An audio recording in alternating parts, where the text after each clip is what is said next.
L'argent. L'argent est le maître du monde. Notre quotidien, nos projets, notre avenir dépendent de l'argent qui circule dans l'économie. Pourtant, rares sont les citoyens, les politiciens, les décideurs sachant vraiment ce qu'est l'argent, d'où vient l'argent, qui fabrique l'argent. Beaucoup croient que l'argent est fabriqué par l'État, qu'ils ont réellement de l'argent sur leur compte, et que les banques prêtent l'argent de leurs déposants quand elles font crédit. Ces trois croyances sont fausses. La confusion règne au profit d'une finance mondialisée qui, de crise en crise, renforce son pouvoir de domination et détruit lentement nos démocraties, alors même qu'une infime proportion de la population mondiale n'a jamais accumulé autant de richesses. En partant de ce que tout le monde connaît, pas à pas, en employant les termes techniques, en illustrant chaque principe par des exemples simples, ce document vous donne les bases indispensables à la compréhension du système bancaire et monétaire, et met en perspective les crises financières et économiques qui ne cessent de s'aggraver depuis 2008.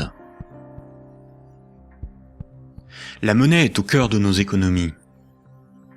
Elle en est le fluide qui permet les échanges des biens et des services. Les biens, ce sont les objets physiques qui ont un prix, comme de la nourriture, des outils, de l'immobilier, des objets de la vie courante, des véhicules, de l'électronique. Un service, c'est du temps que l'on consacre à réaliser quelque chose contre une rémunération. Les architectes, les médecins, les garagistes, les peintres, les avocats, les comptables vendent de leur temps, sous la forme de services. Les biens et les services sont achetés avec de la monnaie. Savoir qui crée la monnaie est donc indispensable pour comprendre comment le monde fonctionne. La monnaie prend plusieurs formes, qu'il faut bien distinguer. Sans la connaissance des diverses formes de monnaie et les mécanismes qu'elles impliquent, il est impossible de comprendre le système monétaire et bancaire, et plus globalement l'économie. Il y a la monnaie sous la forme de billets et de pièces de monnaie. On l'appelle la monnaie centrale corporelle. C'est celle que vous pouvez retirer au guichet ou au distributeur automatique de billets de votre banque.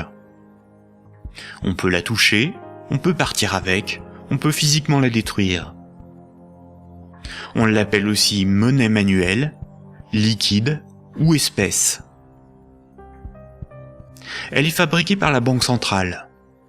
En dehors de la banque centrale, personne n'a le droit de fabriquer des billets et des pièces de monnaie. La banque centrale est une institution missionnée par l'État ou les États d'une zone monétaire pour fabriquer les billets et les pièces de monnaie. Elle a aussi pour mission de favoriser le bon fonctionnement de l'économie.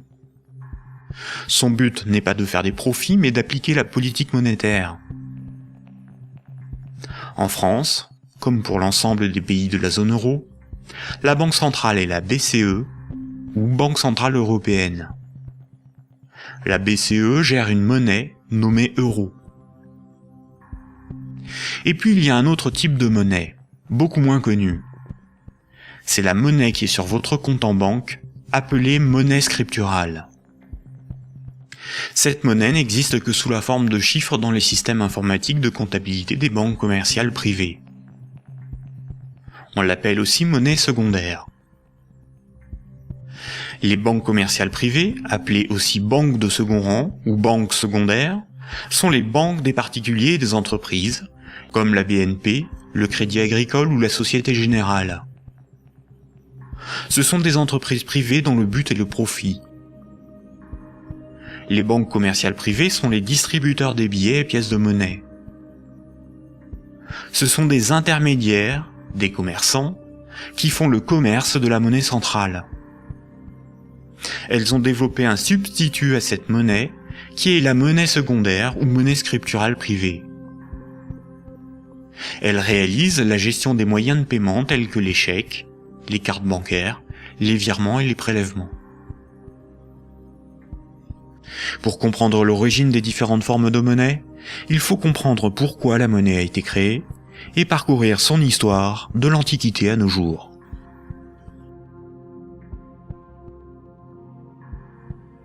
L'histoire de la monnaie s'étale sur des milliers d'années. La plupart des gens pensent que la monnaie remplace le troc. Le troc est le fait d'échanger un bien contre un autre. Par exemple, lorsque Paul et Jacques se rencontrent, Paul voudrait échanger 5 salades contre 10 kilos de pommes de terre. Sauf que si Jacques n'accepte pas de salade en échange de ses pommes de terre, il accepterait quelque chose d'autre, une denrée dont tout le monde a besoin. La monnaie serait apparue spontanément par la sélection de marchandises parmi les plus pratiques et les plus recherchées pour ces échanges immédiats. Dans un premier temps, le riz, l'avoine ou les animaux auraient été utilisés comme monnaie jusqu'à l'apparition de monnaies métalliques, d'or ou d'argent, forme ultime de monnaie. Le crédit ne serait apparu que plus tard, quand de la monnaie fut accumulée pour être prêtée à ceux qui en avaient besoin. Malheureusement, cette hypothèse n'a strictement aucune réalité historique. Les historiens ne cessent de le répéter. Ce n'est pas le troc qui apparut en premier, mais le crédit, c'est-à-dire la comptabilité des dettes, bien avant l'apparition de la monnaie. Le troc n'a pour ainsi dire quasiment jamais existé. Imaginons des paysans de l'Antiquité.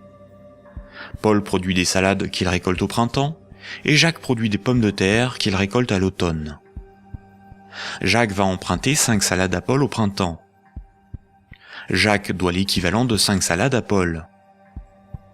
Ce n'est qu'à l'automne, 6 mois plus tard, que Jacques va le rembourser en lui donnant 10 kilos de pommes de terre. C'est la confiance qui permet ces échanges différés.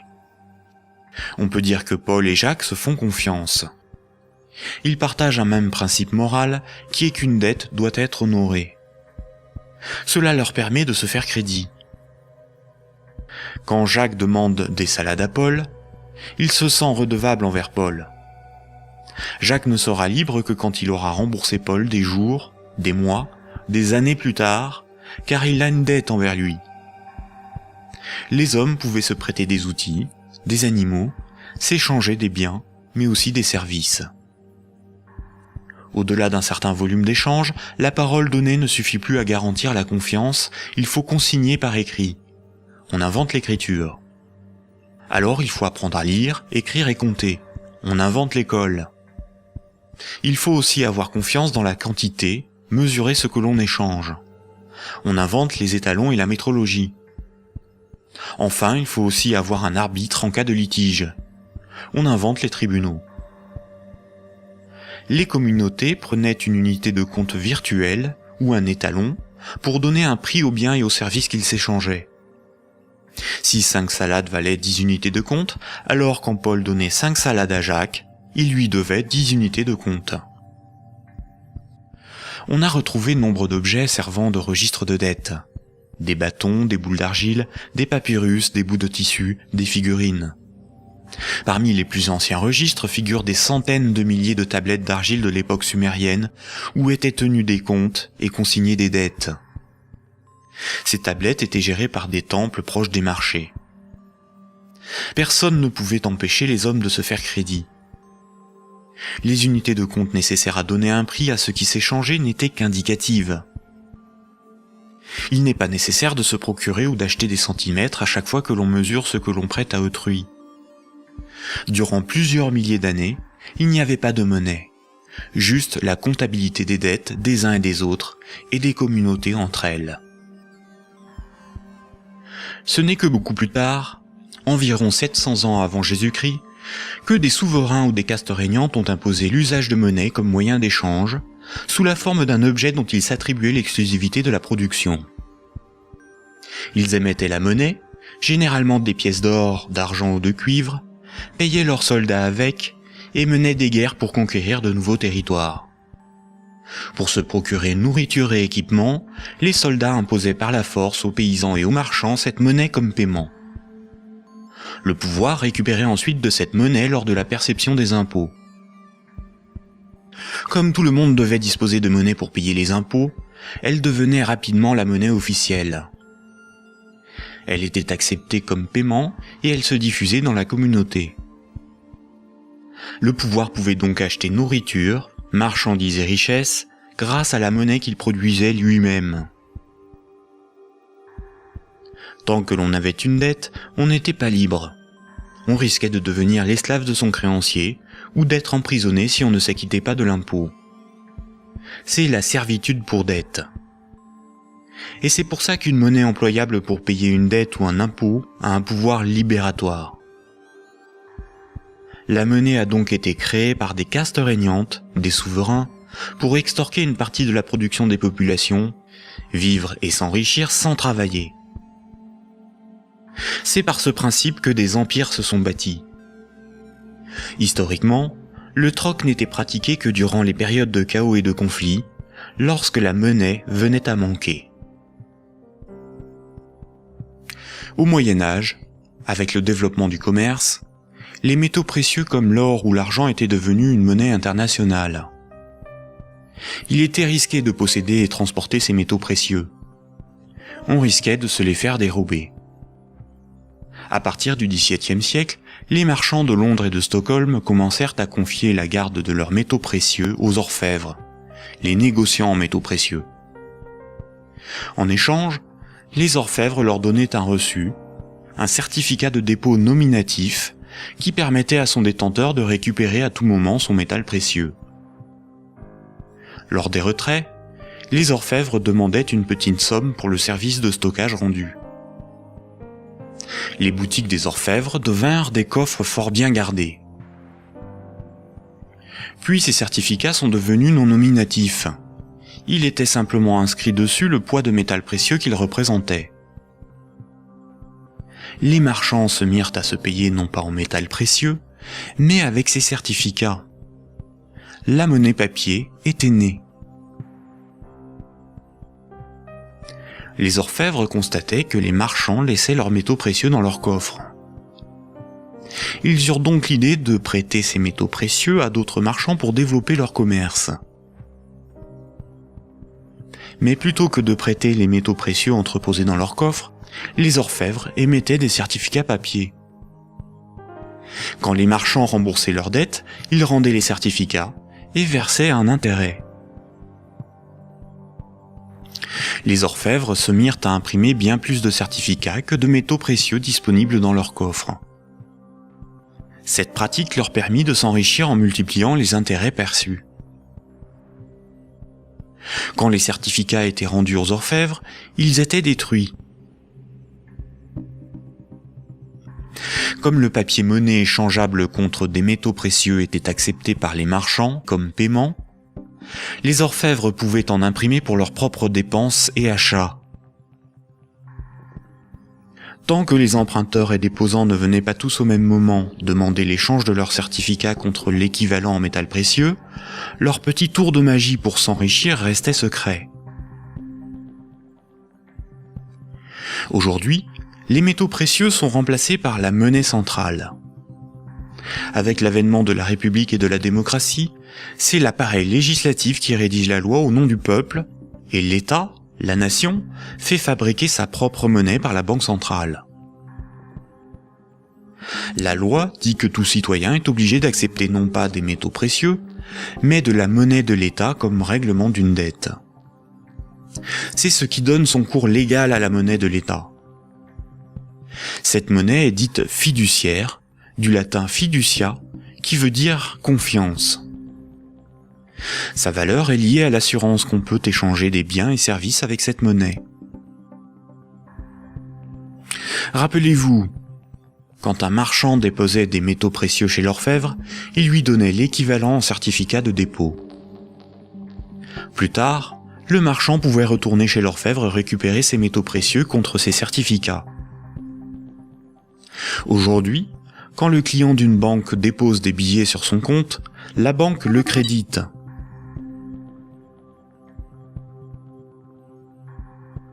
Il lui est possible de les retirer de son compte plus tard.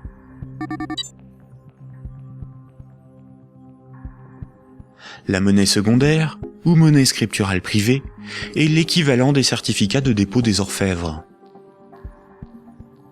Tout comme le certificat de l'orfèvre est une reconnaissance de dette de l'orfèvre envers le marchand, un compte bancaire est une dette en monnaie centrale de la banque envers son client.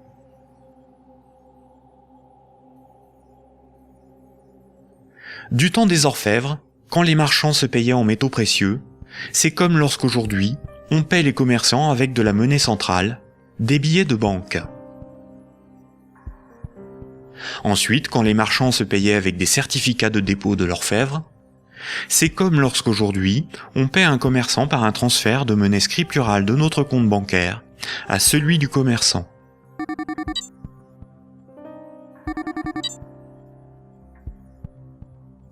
Rappelez-vous aussi que quand l'orfèvre faisait crédit, qu'il prêtait des métaux précieux, il émettait bien plus de certificats de dépôt que de métaux précieux disponibles dans ses coffres. Quand les marchands le remboursaient, il détruisait ces certificats. C'est la même chose aujourd'hui avec la monnaie scripturale privée. Quand une banque accorde un crédit, elle crée de la monnaie scripturale sur un compte à partir de rien. Et elle en crée bien plus qu'elle ne dispose de monnaie centrale dans ses coffres. Et quand son client rembourse son crédit, elle détruit la monnaie scripturale. C'est ce qu'on appelle la création monétaire et la destruction monétaire. La monnaie scripturale étant acceptée comme paiement, les banques peuvent aussi créer de la monnaie à partir de rien pour couvrir leurs dépenses et leurs achats. Les banques ont la possibilité de se faire crédit à elles-mêmes. On dit que les banques monétisent leurs dépenses. La monnaie centrale donne l'illusion au peuple que c'est l'État qui émet la monnaie, alors qu'en réalité, ce sont les banques commerciales privées qui ont ce privilège. Sans création monétaire par le crédit par les banques commerciales, il n'y aurait quasiment pas de monnaie en circulation. Les banques et les États sont comme les deux faces d'une même pièce. En effet, il faut d'abord que de la monnaie ait été créée par le crédit bancaire pour que l'État puisse en prélever par les impôts et les taxes.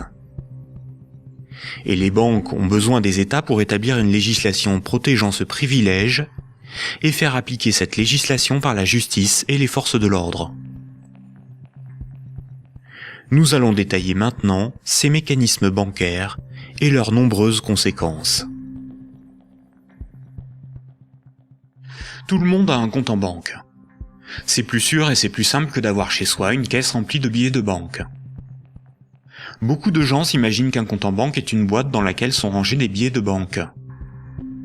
En réalité, la banque a une réserve unique de billets de banque et les comptes en banque n'ont aucune réalité physique. Ce sont juste des chiffres dans la comptabilité de la banque commerciale, ce sont des unités de compte. Lorsque vous allez au distributeur de billets, votre banque prend dans son stock de billets le montant que vous voulez retirer sur votre compte et vous les donne. Elle retranche ce montant à votre compte. Ainsi, vous avez le sentiment de prendre des billets sur votre compte en banque, alors qu'en réalité, la banque convertit des chiffres en monnaie centrale corporelle, c'est-à-dire en billets de banque, la monnaie de l'État. À l'inverse, quand vous déposez des billets sur votre compte, la banque les prend et les met dans son stock de billets et augmente le chiffre de votre compte. Votre compte ne représente pas un petit tas de billets de banque, mais seulement un chiffre dans un ordinateur. Vous ne retirez que très rarement l'ensemble de ce qui est sur votre compte. Vous retirez juste ce qu'il vous faut pour faire vos petits achats dans les commerces. Tout le reste, vous le laissez sur votre compte. Et le commerçant qui reçoit vos billets comme paiement les dépose lui aussi sur son compte. De ce fait, tout le monde a plus d'unités de compte sous la forme d'un chiffre dans la comptabilité d'une banque privée que de billets de banque dans ses poches ou chez lui. La somme des unités de compte qui correspond au crédit de votre compte s'appelle un dépôt. Un compte en banque sur lequel il y a 1000 unités de compte, on appelle cela un dépôt de 1000 €. On a l'illusion qu'une banque a toujours dans son stock de billets de banque l'équivalent des dépôts qu'elle gère. En réalité, elle n'en a qu'une petite partie, et ceci lui est permis par le fait que ses clients ne viennent pas tous au même moment retirer en liquide ce qu'ils ont sur leur compte.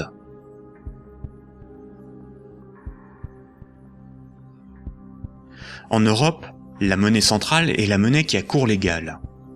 C'est la monnaie officielle des États de la zone euro, dont l'État français. C'est la monnaie exigée par l'État pour le paiement des impôts et des taxes. La loi oblige les citoyens à accepter les billets de banque comme moyen de paiement, et elle sanctionne sévèrement ceux qui fabriquent de faux billets. En revanche, la monnaie inscrite au crédit d'un compte bancaire n'est qu'une reconnaissance de dette de la banque envers le détenteur du compte. Rien de plus. La loi impose aux banques commerciales privées de convertir ces unités de compte en billets de banque à votre demande. C'est pour cette raison que les banques commerciales appellent ces chiffres des euros. Les chiffres inscrits sur votre relevé de compte sont appelés euros, alors qu'en réalité, ce ne sont pas des euros.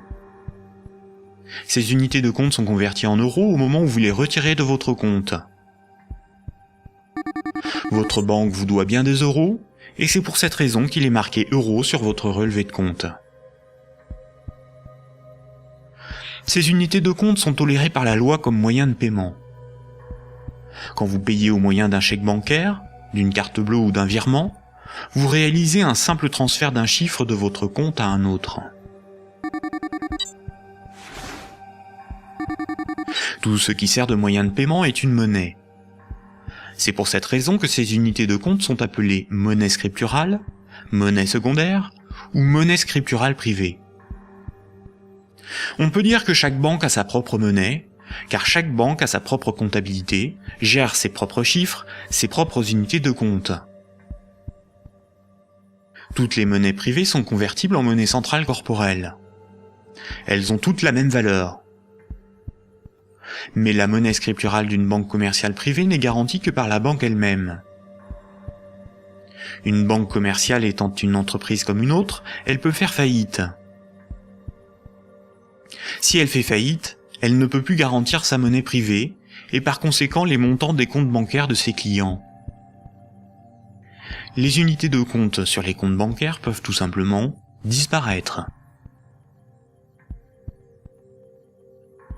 Imaginons que vous ayez 10 000 euros en billets de banque, c'est-à-dire en monnaie centrale corporelle, en monnaie de l'État. Vous avez confiance dans sa valeur, car vous avez confiance en l'État. Vous prenez ces 10 000 euros et vous les déposez sur un compte au Crédit Agricole. En réalité, vous donnez cet argent à la banque qui les met dans son petit stock de billets et crédite votre compte. Le chiffre sur votre compte n'est qu'une reconnaissance de dette de 10 000 euros. Ce sont des unités de compte privées, car la banque est maintenant propriétaire des 10 000 euros que vous lui avez donnés, et qu'elle va probablement mettre dans un distributeur de billets pour que d'autres clients puissent retirer du liquide. La loi dit simplement qu'à votre demande, à tout moment, la banque est tenue de convertir les 10 000 unités de compte en billets de banque. Et ce que vous ne savez pas, c'est que la banque n'a qu'une petite partie des montants des comptes de ses clients sous la forme de billets de banque. Gardez à l'esprit que moins de 7% de la totalité de la monnaie en circulation est sous la forme de billets et de pièces de monnaie qui ont cours légal. Ce que vous avez sur votre compte, ce n'est qu'une promesse de remboursement en euros, et non de véritables euros.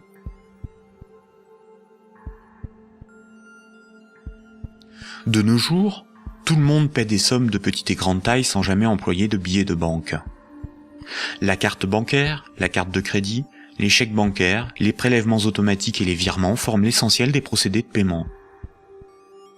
Quand un client d'une banque veut transférer de l'argent à un autre client de la même banque pour le payer, que ce soit des entreprises ou des particuliers, la banque ne réalise qu'une manipulation de chiffres. Elle retranche au compte du client la somme à verser et l'ajoute au compte du destinataire. Aucun billet de banque n'est intervenu dans la transaction, et pourtant, les deux clients, en interrogeant leur banque, constatent bien qu'un transfert a été effectué. En revanche, quand un transfert doit être effectué entre les comptes bancaires de deux banques commerciales distinctes et concurrentes, la monnaie centrale intervient. Toutes les banques commerciales privées ont un compte à la banque centrale. Aucun particulier ni aucune entreprise ne peut avoir un compte à la banque centrale. Seules les banques commerciales et le trésor public, c'est-à-dire l'État, ont un compte à la banque centrale. La banque centrale réalise la comptabilité là aussi avec des chiffres dans des ordinateurs, et non pas des tas de billets de banque. Et cela pour des raisons purement pratiques. On appelle cette monnaie la monnaie centrale scripturale. Ces comptes sont en monnaie banque centrale ou monnaie centrale. Quand une banque commerciale a trop de billets, elle peut les déposer sur son compte à la banque centrale. Quand elle en a besoin pour alimenter ses distributeurs automatiques, elle demande à la banque centrale de lui convertir des euros scripturales en billets de banque. Généralement, on ne fait pas la distinction entre monnaie centrale scripturale et monnaie centrale corporelle, c'est-à-dire les billets de banque. On appelle la somme de la monnaie centrale, scripturale et corporelle, la base monétaire. Entre elles, les banques commerciales se paient en monnaie centrale. Les banques n'acceptent pour paiement des autres banques que de la monnaie centrale. Quand un client veut transférer de la monnaie scripturale de son compte vers celui d'un client d'une autre banque, la monnaie scripturale est convertie en monnaie centrale, puis transférée à l'autre banque, qui va encaisser cette monnaie centrale et créditer le compte du destinataire. Ainsi, les banques se paient entre elles en monnaie centrale, car la monnaie scripturale privée d'une banque n'a pas de valeur pour les autres banques. La comptabilité du Crédit Agricole n'a rien à voir avec la comptabilité de la Société Générale. Ce sont deux entreprises distinctes et concurrentes. Ce qui existe entre les banques et pour les banques, c'est uniquement la monnaie banque centrale. C'est celle qui a cours légal, c'est la monnaie de l'État. Quand un client d'une banque a 1000 euros sur son compte, la banque n'est pas riche de 1000 euros. Elle doit simplement 1000 euros en monnaie centrale à ce client. C'est un chiffre dans sa comptabilité. Ce qui fait la richesse de la banque, c'est ce qu'elle possède, comme des immeubles, des bureaux, des actions, des titres financiers, et la monnaie centrale qu'elle a sous la forme de billets de banque ou de monnaie centrale sur son compte à la banque centrale. En revanche, à tout moment, la banque peut devoir s'appauvrir de 1000 euros si ce client les transfère sur un compte d'une autre banque, car cette autre banque veut être payée en monnaie centrale.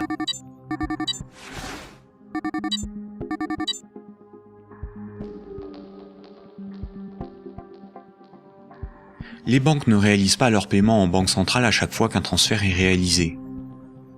Un bilan des échanges est fait tous les jours. On appelle cela la compensation. Cette compensation est calculée par une chambre de compensation. Une chambre de compensation gère un système informatique enregistrant un très grand nombre de comptes en banque et de transactions, afin de faire le bilan des échanges entre les organismes financiers, dont les banques. La chambre de compensation la plus connue est Clearstream, à cause de l'affaire politico-financière qui porte son nom. Imaginons deux banques. Un client de la première banque paie 10 euros à un client de la seconde. Un client de la seconde paie 15 euros à un client de la première. À la fin de la journée, la compensation calcule un différentiel de 5 euros au profit de la première banque. Le paiement peut se faire directement par virement entre leurs comptes à la banque centrale. Quand une banque voit son compte débité à cause d'une compensation ou par un retrait au guichet par un client, on appelle cela une fuite. Elle s'appauvrit, car sa monnaie centrale fait partie de ses richesses. Imaginons une banque qui a 4 déposants qui ont chacun 25 000 unités de compte. On peut dire que la banque doit 100 000 euros à ses clients. Imaginons que cette banque a 10 000 euros sur son compte à la banque centrale. La banque est incapable de couvrir la fuite du montant total des comptes de ses clients. Elle est potentiellement en faillite, car 90 000 unités de compte de ses clients ne sont pas couverts par de la monnaie centrale. Seuls 10 000 euros en billets peuvent être versés à l'ensemble de ses clients. C'est le principe de la couverture partielle des dépôts, appelé système à réserve fractionnaire. Si la totalité de ses clients viennent tous au même moment pour retirer leur argent, la banque fait immédiatement faillite. Quand tous les clients d'une banque viennent retirer tout leur argent, c'est ce que l'on appelle un bank run. Face à cette situation, les autorités ont mis en place un fonds en monnaie centrale en cas de faillite bancaire, le fonds de garantie des dépôts bancaires. En France, ce fonds se porte officiellement garant de 100 000 euros maximum par compte bancaire. Malheureusement, La plupart des grandes banques gèrent des dépôts bien supérieurs à ce qu'il y a dans ce fonds. Le fonds est d'environ 2 milliards d'euros, alors que les banques françaises gèrent près de 1000 fois plus de dépôts en monnaie scripturale. Par conséquent, la faillite de quelques grandes banques du monde provoquerait la disparition d'une partie des dépôts bancaires de leurs clients. Le trésor public, c'est la caisse de l'État. Le trésor public a un compte à la Banque centrale. Le trésor public encaisse toutes les taxes et impôts qui forment les recettes de l'État. Le trésor public paie toutes les dépenses de l'État. Il paie les fonctionnaires, les investissements de l'État, ses infrastructures, ses frais de fonctionnement, ses fournisseurs. Quand vous payez vos impôts ou des taxes, vous les payez directement au trésor public. Si un client d'une banque veut payer 1 000 € au trésor public, la banque convertit la monnaie scripturale privée en monnaie banque centrale et transfère cette monnaie centrale sur le compte du trésor public. Le trésor public n'accepte pour paiement que la monnaie centrale. Quand le trésor public paie un de ses fournisseurs, il verse de la monnaie centrale à la banque commerciale privée qui en détient le compte, et celle-ci crédite le compte de l'entreprise bénéficiaire.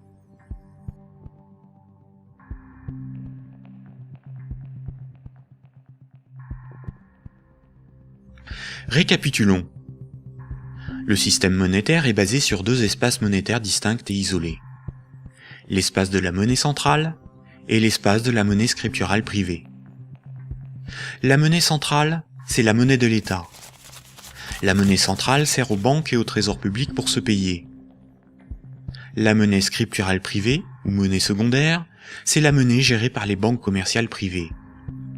Les particuliers et les entreprises utilisent principalement cette monnaie. Quand un citoyen reçoit son salaire, c'est par transfert de monnaie scripturale privée. Sur son relevé de compte, il voit marqué euros, alors que ces euros n'existent pas. Le chiffre au crédit de son compte est une promesse de remboursement en euros. Or, si une banque fait faillite, elle ne peut plus honorer sa promesse vis-à-vis de ses clients.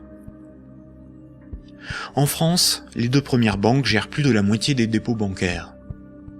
Aucun gouvernement ne permettra à une grande banque de faire faillite, car des millions de citoyens et d'entreprises perdraient une partie de leur argent. Ce serait une catastrophe sociale que l'ensemble de la société devrait compenser par l'appauvrissement général de la population. Toute entreprise peut faire faillite si elle est mal gérée, même les plus importantes. Mais cette règle ne s'applique pas aux grandes banques. Les gouvernements les sauvent en taxant l'ensemble des citoyens si nécessaire. Voici ce qu'en pense Frédéric Lordon, économiste, directeur de recherche au CNRS et chercheur au Centre de sociologie européenne. Frédéric Lordon, vous êtes plus radical ?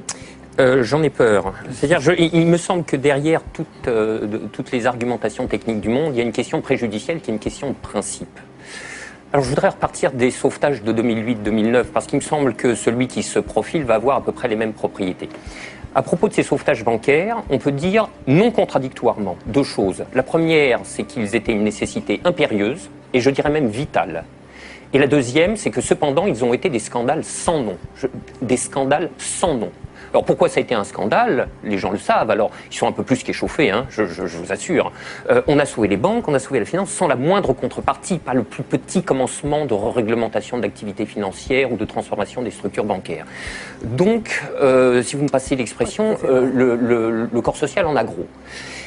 Mais pour autant, il était une nécessité impérieuse de les sauver, pour une raison extrêmement simple, c'est que il faut que les gens essayent de se figurer l'ampleur des dévastations économiques et sociales qui suivent de la matérialisation d'un risque systémique. C'est dans le cadre de cette hypothèse que je me situe. On pourra peut-être y revenir tout à l'heure. C'est-à-dire l'effondrement total de toutes les banques. Les transactions les plus élémentaires deviennent impossibles. Je veux dire, aller acheter son pain à la boulangerie, ça marche plus. Tout simplement parce que retirer de l'argent au distributeur à billets, ça marche pas. Faire un chèque, ça marche pas. Une carte bleue, ça marche pas. Vous avez les piécettes dans la poche, ça vous mène pas loin. Vous tenez 4-5 jours en forçant plutôt sur les patates. Et après, c'est retour au jardin potager pour ceux qui en ont un, et pour les autres, c'est retour vers l'état de nature économique. Ce que vous décrivez là, ça semble une catastrophe. Oui, C'est la catastrophe ultime si les banques ne sont pas sauvées et qu'elles tombent toutes ensemble. Ça pourrait se produire d'après vous, ça? Alors pour moi, La Grèce, oui. si vous voulez, c'est un événement qui est de l'ordre de l'impensable. C'est-à-dire, c'est un chaos social d'une telle ampleur qu'il me semble inconcevable que les États se désintéressent de la chose. Par conséquent, ils sont forcés de venir au secours de la finance, qu'ils le veuillent ou non. Et c'est exactement là que se noue le drame, si vous voulez. C'est dans cette articulation entre la nécessité impérieuse d'une part et le scandale de l'autre. Le corps social est forcé, par pouvoir public interposé, de venir au secours des banques, car si les banques calanchent, c'est le corps social qui calanche dans la semaine qui suit. Et forcément, les intérêts matériels de la population sont si intimement liés à la structure bancaire qu'il est impossible de la laisser crever. Et vous voyez donc là où est le problème, c'est que de par leur position très particulière dans la structure sociale du capitalisme, les banques sont les dépositaires de fait de deux biens publics vitaux pour une société marchande. Vitaux. Le premier, c'est les encaisses monétaires de la population, les dépôts, les épargnes. Je veux dire, si toutes les banques tombent, ceci s'évapore dans l'instant. Et c'est pas la peine de se gargariser avec le fonds de garantie des dépôts. Hein. Ça va si une banque ou deux tombe. Si la totalité s'écroule, le fonds saute comme un bouchon de champagne. Et le deuxième bien public vital, c'est l'intégrité du système des paiements.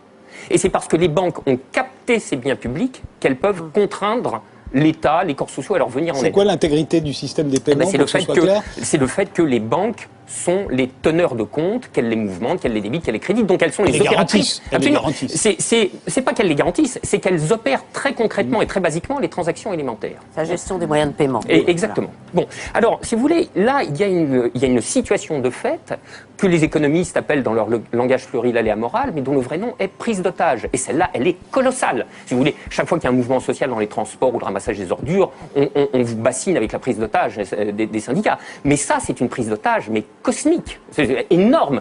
Personne n'en parle jamais. Donc, la question de principe est la suivante. Derrière la question du sauvetage des banques et derrière la question des banques tout court, le corps social doit se poser la question de savoir s'il continue de tolérer que ces biens publics vitaux soient ainsi remis à des intérêts privés, et spécialement à des intérêts privés aussi mal éclairés que ceux de la finance quand elle est mouillée jusqu'aux sourcils dans les marchés de capitaux. Bon, je trouve que poser la question, c'est y répondre. Et si on ne répond pas non, cette obligation de venir à la rescousse des banques se reposera éternellement. D'où ma conclusion. Il faut envisager la déprivatisation intégrale du secteur bancaire. La nationalisation. Alors, la nationalisation...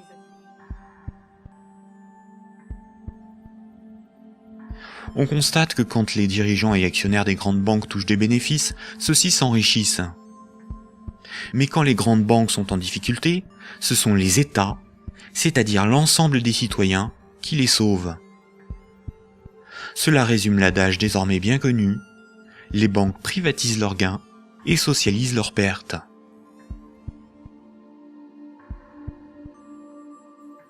Pour bien comprendre le mécanisme de création monétaire, nous devons savoir ce qu'est un actif.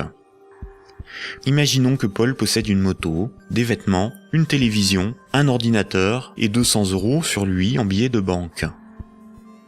Tout ceci représente ses actifs, car les actifs c'est ce que l'on possède. Les 200 € qu'il a sur lui sont ses actifs financiers. Maintenant, Jacques emprunte à Paul 100 €. En lui empruntant cette somme, Jacques signe une reconnaissance de dette l'engageant à rembourser Paul dans un mois. Les actifs financiers de Paul restent de 200 €, car il possède encore 100 € en billets, ainsi que la reconnaissance de dette de Jacques d'une valeur de 100 €. Cette reconnaissance de dette va à ses actifs, car il s'agit de quelque chose qu'il possède. Paul a ce qu'on appelle une créance sur Jacques. Jacques est débiteur de Paul.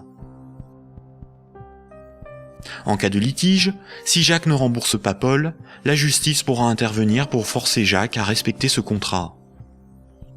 Elle pourra alors le forcer à vendre un de ses actifs matériels pour rembourser Paul, comme sa télévision s'il en a une. Généralement, la comptabilité d'une entreprise ou d'une banque est synthétisée sous la forme d'un bilan. Un bilan comptable est une synthèse permettant de représenter ce que l'entreprise possède, ses actifs, et ce qui lui appartient pas ou ce qu'elle doit, son passif. La différence entre son actif et son passif représente son résultat. On peut aussi l'appliquer à un particulier. Voici à quoi ressemblerait le bilan de Paul. Dans les actifs de Paul figurent ses actifs financiers, constitués de ses billets de banque et de la dette de Jacques, ainsi que ses actifs matériels, constitués de sa télévision, son ordinateur, sa moto, dont la valeur de revente à date est estimée de 1000 €. Pour notre démonstration, nous ne garderons que les actifs financiers. Son bilan financier est positif de 200 €. Le bilan de Jacques, qui n'avait aucun actif, est celui-ci. Jacques possède 100 € en billets, mais doit aussi 100 € à Paul. Le passif, c'est ce qu'on doit. Son bilan est donc nul, car son passif annule son actif. Donc un actif est quelque chose qui a une valeur financière que l'on peut inscrire dans un bilan. S'il est à l'actif du bilan, c'est quelque chose que l'on possède. S'il est au passif du bilan, c'est quelque chose qui ne nous appartient pas et que l'on doit à quelqu'un d'autre. Imaginons maintenant que Nicolas, qui a 300 € en billets de banque, propose à Paul de lui racheter sa créance sur Jacques. Il va donc pour cela lui donner 100 € et modifier le bénéficiaire du contrat de sorte que Jacques doive maintenant la somme non plus à Paul, mais à Nicolas. Voici à quoi ressemblerait le bilan de Paul. On constate que Paul a retrouvé ses 200 € en billets de banque. Son bilan financier est positif de 200 €.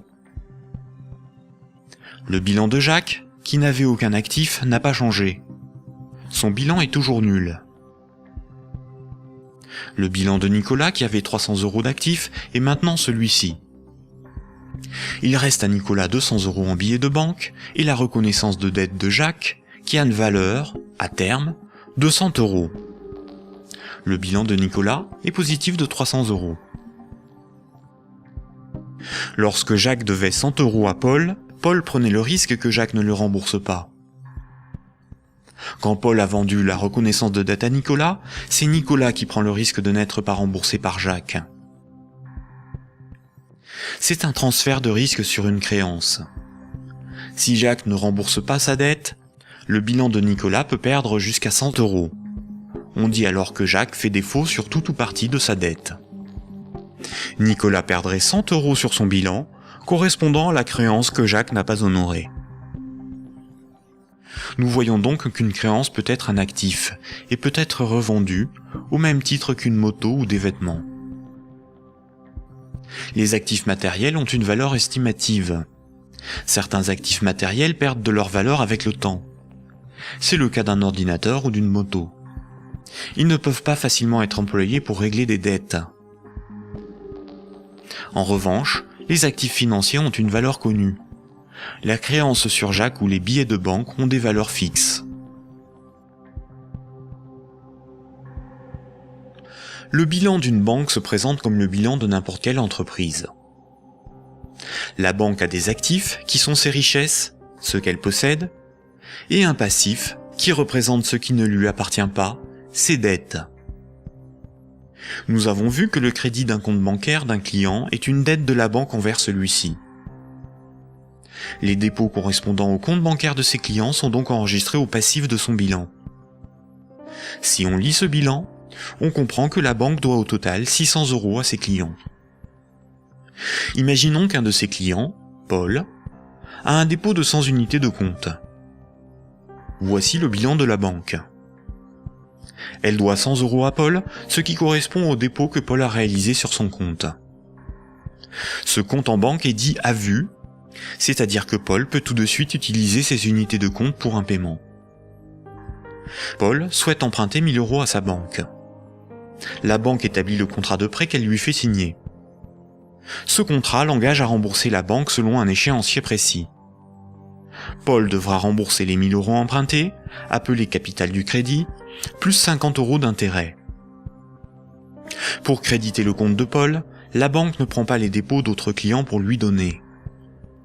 Elle augmente simplement le chiffre inscrit sur son compte bancaire. Elle crée des unités de compte à partir de rien. La banque ne doit plus 100 € à Paul, mais 1100 €. Le contrat de prêt de Paul apparaît sur son bilan comme quelque chose qu'elle possède. Cette créance sur Paul est à son actif. Les comptes des autres clients n'ont rien à voir avec cette opération. On dit que la banque a monétisé la créance sur Paul. Elle a transformé cette créance en moyen de paiement sous la forme de monnaie scripturale privée ajoutée au compte de Paul. On appelle cette opération d'augmentation des dépôts par simple jeu d'écriture la création monétaire. On parle de création monétaire ex nihilo, ce qui veut dire à partir de rien. Enfin, quand Paul va rembourser le crédit, la banque va annuler des unités de compte chaque mois, selon l'échéancier du crédit, directement sur le compte de Paul. Cette annulation est appelée destruction monétaire. Elle diminue la somme qu'elle lui doit. Simultanément, dans son bilan, la somme restant à rembourser diminue aussi. La banque prend le risque que Paul n'arrive pas à rembourser le crédit, qu'il soit insolvable. C'est le risque de faire crédit ou risque de contrepartie. On pourra qualifier alors la créance de Paul, le contrat de prêt, d'actifs pourris ou d'actifs toxiques. Cette opération de création de moyens de paiement artificiels, tout comme sa destruction progressive lors du remboursement, est difficilement compréhensible pour la plupart des gens, y compris pour ceux qui travaillent dans les banques, même à haut niveau. Il est pourtant évident que quand une banque accorde un prêt, aucun de ses clients ne voit son compte diminuer ne serait-ce que d'1 €. Ce mécanisme est très mal compris et les médias perpétuent, par ignorance, le mensonge selon lequel les banques doivent collecter des dépôts pour pouvoir prêter de l'argent. Pourtant, ce mécanisme est parfaitement décrit dans les manuels d'économie. Vous pouvez par exemple télécharger un petit fascicule intitulé « La monnaie et nous », édité par la Banque de France en 2009, expliquant la création monétaire par les banques commerciales privées.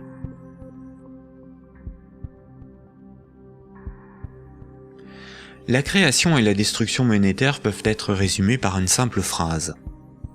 Ce sont les crédits qui font les dépôts, et non les dépôts qui font les crédits. Cette phrase permet de se rappeler que la totalité de la monnaie en circulation sur nos comptes en banque ou dans nos poches est créée par le crédit bancaire. Quand une banque accorde un crédit à un de ses clients, elle crée de la monnaie scripturale privée en augmentant le solde du compte de celui-ci. Elle ne créait pas des euros, mais des unités de compte convertibles en euros. Plus il y a de crédits accordés par les banques, plus il y a de dépôts, de billets et de pièces de monnaie. La totalité de la monnaie en circulation dans l'économie représente ce qu'il reste à rembourser des crédits contractés. Quand Paul achète une automobile à crédit, il paie tout de suite le vendeur avec la monnaie créée. 2 jours plus tard, le vendeur achète une télévision, des livres et un ordinateur. Les vendeurs de la télévision, des livres et de l'ordinateur vont eux aussi réaliser des achats. Paul n'a pas commencé à rembourser son crédit que la monnaie circule déjà dans l'économie. Le nombre de fois dans une année qu'une unité de compte va servir de paiement est appelé vitesse de circulation de la monnaie ou vélocité de la monnaie. 100 unités de compte échangées 10 fois pour des paiements représente 1000 € de paiement. L'argent qui circule de compte en compte est donc en réalité une dette qui circule. Les billets et pièces de monnaie en circulation sont une conversion de monnaie scripturale privée créée lors des crédits. Chaque unité de monnaie scripturale sur nos comptes bancaires et chaque billet ou pièce de monnaie dans nos poches a été créée lorsqu'un particulier, une entreprise ou un État a emprunté de l'argent à une banque. Une banque peut aussi créer des unités de compte pour ses propres dépenses. Pour cela, une banque ouvre un compte pour chacun de ses salariés ou fournisseurs. Ensuite, elle crée des unités de compte à partir de rien sur ses comptes. C'est comme cela que les banques assument leurs charges ou réalisent des investissements. On dit que la banque monétise ses frais de fonctionnement ou ses achats. Quand elle paie un employé ou un fournisseur par création monétaire, la banque ne fait rien de plus que de se créer une nouvelle dette envers celui-ci. A l'inverse, quand une banque prélève une somme sur votre compte en banque, elle n'opère aucun transfert. Quand elle prélève des frais bancaires ou simplement les mensualités de remboursement d'un crédit bancaire, elle détruit de la monnaie. Ainsi, votre banque vous doit moins d'argent. Comme nous l'avons vu, historiquement, la monnaie remplaçant le troc est un mythe qui vous laisse penser que la monnaie est un élément physique permanent et donc il y a quelque chose sur votre compte. Ceci vous semble d'autant plus vrai que vous pouvez retirer des billets de banque de votre compte. Les médias vous font croire qu'une banque doit amasser de la monnaie avant de pouvoir en prêter. Mais en réalité, les banques ne prêtent pas l'argent des autres clients, puisque ce sont elles qui le fabriquent lors des crédits et qui le détruisent lors du remboursement des crédits. Un crédit n'est en rien un prêt ou un emprunt. Il s'agit en réalité d'une création monétaire temporaire ou d'une location de moyens de paiement. Récapitulons. La monnaie scripturale privée est créée par les crédits, à partir de rien. Cette monnaie est détruite lors du remboursement des crédits. Ceci sous-entend une création-destruction simultanée et concurrente qui détermine une masse de monnaie scripturale privée en circulation, que l'on appelle masse monétaire. C'est similaire à la population d'un pays qui varie en fonction des décès et des naissances.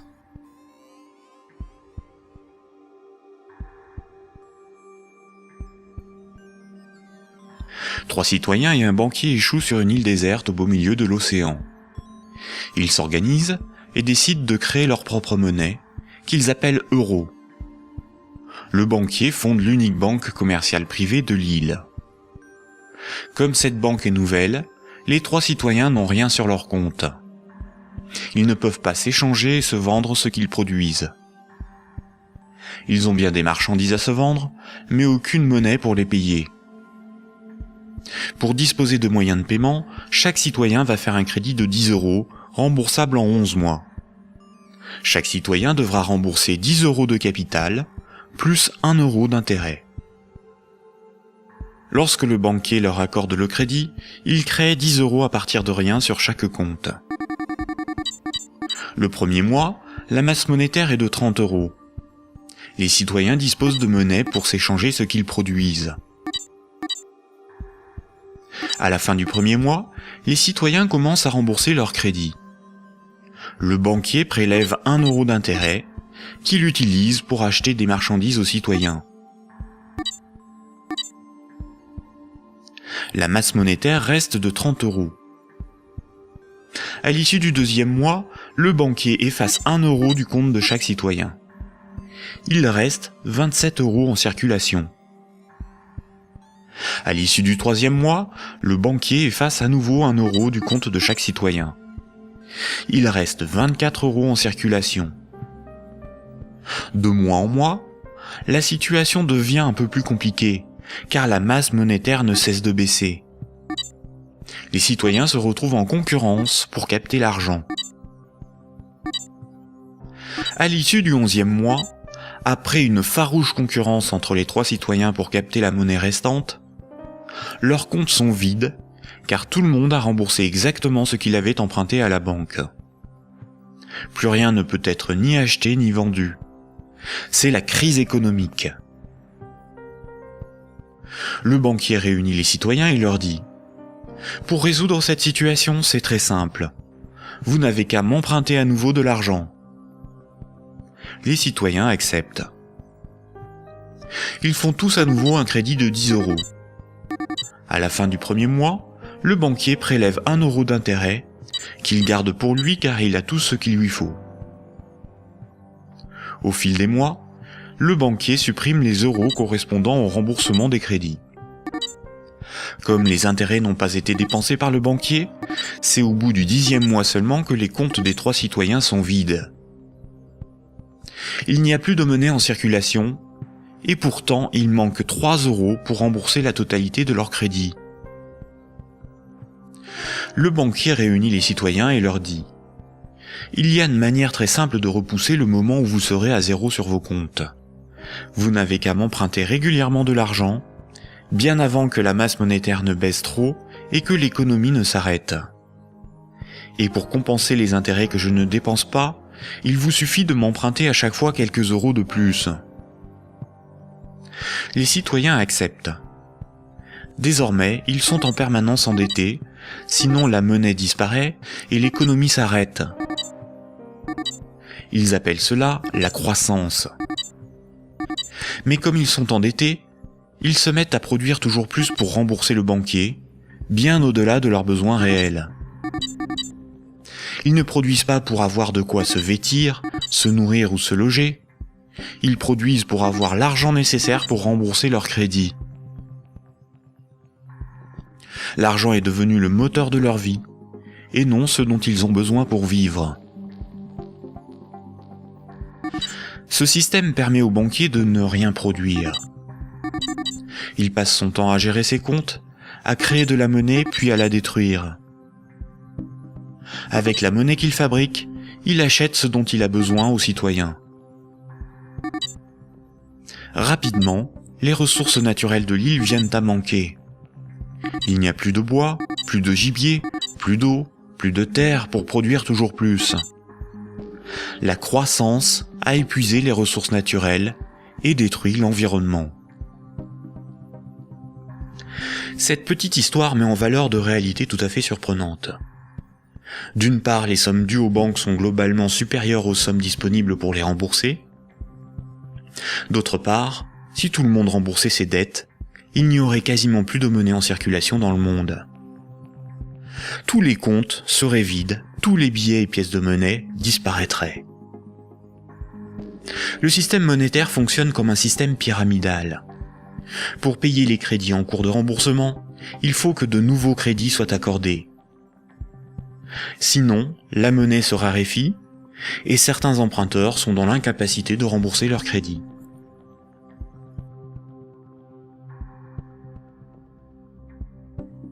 Pour les citoyens et les entreprises, la monnaie s'achète comme toute autre marchandise.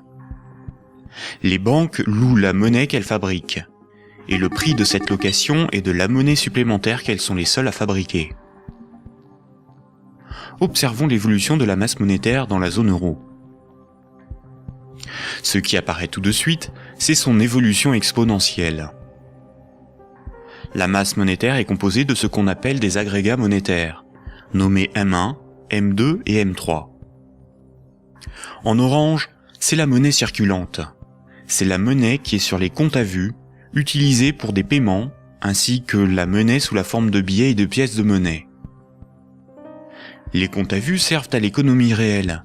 C'est là que sont versés les salaires, réalisés les paiements avec les cartes bancaires, les chèques, les virements, pour les échanges de biens et de services. C'est la monnaie qui sert l'économie réelle. En vert, ce sont les dépôts dits à terme, ou comptes à terme.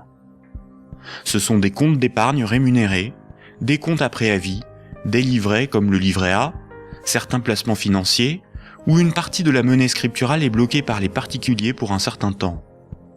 C'est de l'argent qui fait un peu d'argent. En violet, ce sont les placements à long terme, plutôt destinés aux entreprises. Les comptes à terme et les placements bloquent la monnaie. Cette monnaie n'est plus disponible pour réaliser des paiements, elle ne sert plus l'économie réelle. La masse de la monnaie qui circule, en orange, diminue quand les crédits sont remboursés par destruction monétaire. Elle diminue aussi quand de la monnaie est épargnée et passe d'un compte à vue à un compte à terme rémunéré, ou qu'elle est bloquée dans des placements à long terme. Par ailleurs, les banques ou des organismes spécialisés comme Sofinco ou CTLM proposent de prêter de la monnaie scripturale privée existante contre intérêt. Ce sont de véritables prêts de dépôt bancaire, sans création monétaire. Ils représentent environ 40% des prêts de monnaie. L'industrie financière permet ainsi à de riches épargnants de ne plus travailler du tout. Ces épargnants peuvent ponctionner sur la masse monétaire circulante de la monnaie que les moins riches et les entreprises produisent par le crédit. Leur capital augmente progressivement en capturant de la monnaie créée par le crédit. La baisse de la masse monétaire circulante oblige les particuliers et les entreprises à emprunter perpétuellement pour la compenser. Quand un client d'une banque obtient un crédit, la nouvelle monnaie se retrouve sur un compte à vue. Elle est dépensée pour des achats et va voyager de compte en compte au fil des paiements, jusqu'au moment où elle servira au remboursement d'un crédit et sera détruite. Si la destruction monétaire est plus importante que la création monétaire, il s'ensuit une contraction de la masse monétaire. L'économie est en danger. La consommation baisse, cela provoque des faillites, certains doivent vendre de leurs richesses pour se procurer de l'argent, et il devient plus difficile de rembourser les crédits. Et si les emprunteurs n'arrivent plus à rembourser leurs crédits, ce sont les banques qui se retrouvent en difficulté. Les économistes et les politiciens sont condamnés à appeler de leur vœu la relance de la consommation pour assurer une demande de crédit perpétuelle. Car sans crédit, la monnaie disparaît. Rappelez-vous, tous les jours, la compensation calcule ce que les banques commerciales privées se doivent. Les banques règlent leurs dettes en monnaie centrale. Quand une banque se procure de la monnaie centrale, on appelle cela le refinancement. Elles ont plusieurs possibilités. Elles peuvent demander à la banque centrale un crédit en monnaie centrale. Pour cela, elles déposent des titres financiers en garantie, par exemple des obligations d'État, et la banque centrale crédite leurs comptes. C'est à ce moment-là que la monnaie centrale est créée. Le taux d'intérêt qu'applique la banque centrale lors de ces crédits est appelé taux directeur. Cette monnaie centrale peut être convertie en billets de banque. Mais la plupart du temps, les banques commerciales privées se prêtent entre elles de la monnaie centrale ou se font crédit. Elles peuvent pour cela se faire confiance ou se donner là aussi des titres financiers comme garantie. C'est ce qu'on appelle le marché interbancaire. Comme toutes les banques se font crédit, se prêtent de la monnaie centrale ou des titres financiers, cela fait qu'elles sont toutes liées les unes aux autres.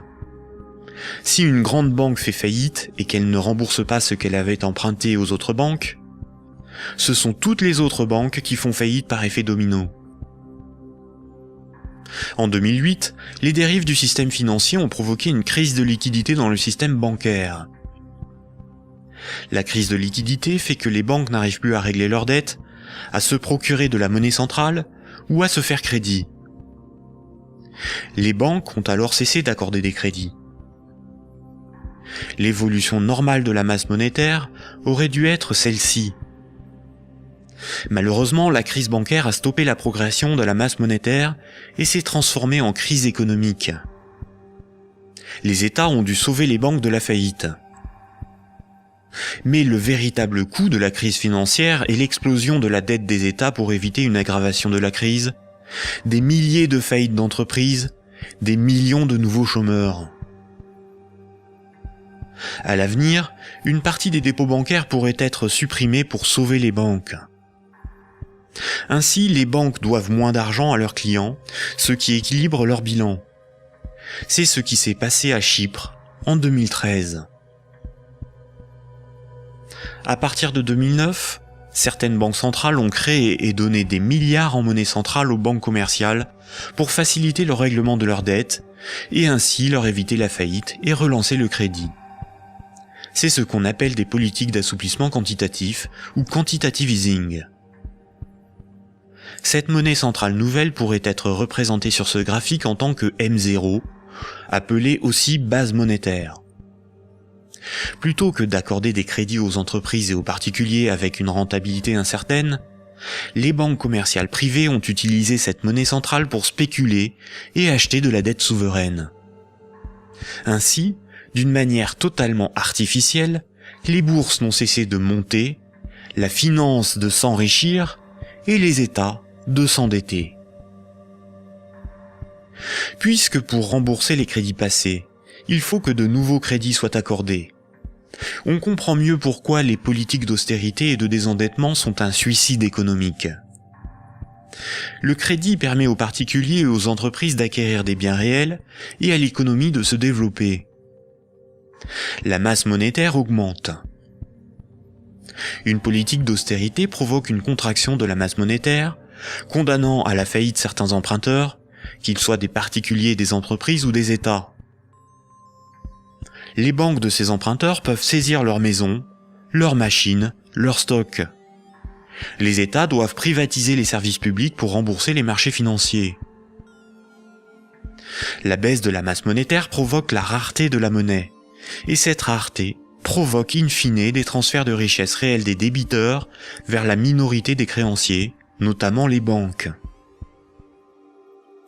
C'est similaire au processus organisé par l'Occident vis-à-vis des pays en voie de développement. On endette ces pays pour qu'ils nous achètent des infrastructures, des machines, des moyens de production, via des prêts du FMI et de la Banque mondiale.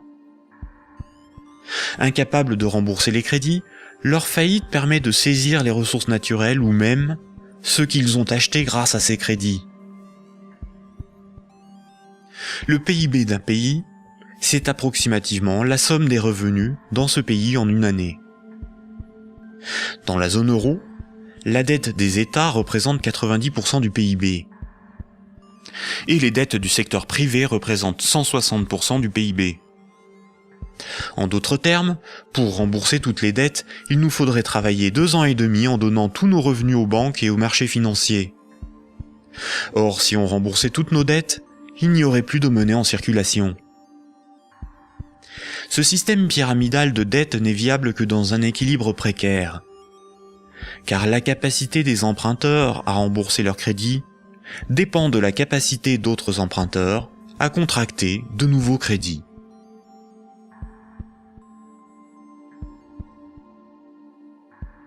La fructification du capital, ou ce qu'on appelle l'usure, est le fait de toucher des intérêts sur de l'argent que l'on a et que l'on prête. Imaginons un pays où 10 citoyens ont tous 10 euros. Si l'un d'eux prête ces 10 euros avec 10% d'intérêt, il va lui être remboursé 11 euros.